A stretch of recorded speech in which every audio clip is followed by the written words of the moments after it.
Good morning mga ka-funeral director. Sa ngayon po wala tayong magawa sa opisina. Ngayon kumuha ako ng pamagpag. Papagpagan natin ng bawat ataol dito sa funeral na pinapasukan ko ngayon. Tamang ayos lang tayo ng mga plastic dyan mga ka-funeral director. Hindi lang tayo basta upo basta kausap, kilos din. Yun nga guys, no? Ibig sabihin ng funeral director, ayan yung nagipag-usap ka sa mga pamilya na namamatayan at pinapaliwanag kung anong casket ang mapipili nila at anong package yun. Sa ngayon guys, wala tayong kliyente, tamang pagpag lang tayo dito.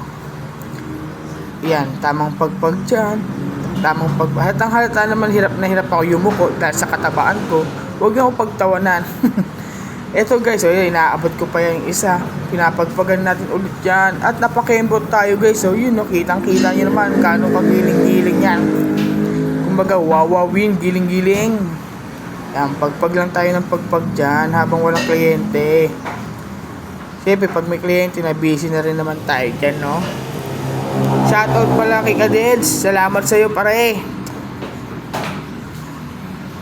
Yan, no? Pagpag pa rin ang pagpag.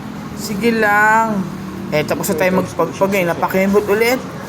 At kinuha ko yung susi ng expedition para painitin. Ayan o.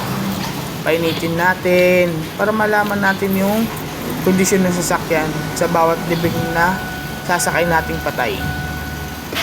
One click. Okay, goods.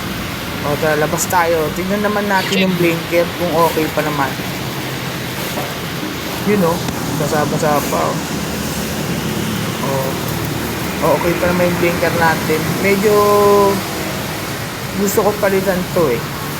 Ibibigay natin kay box ng Veterans Funeral.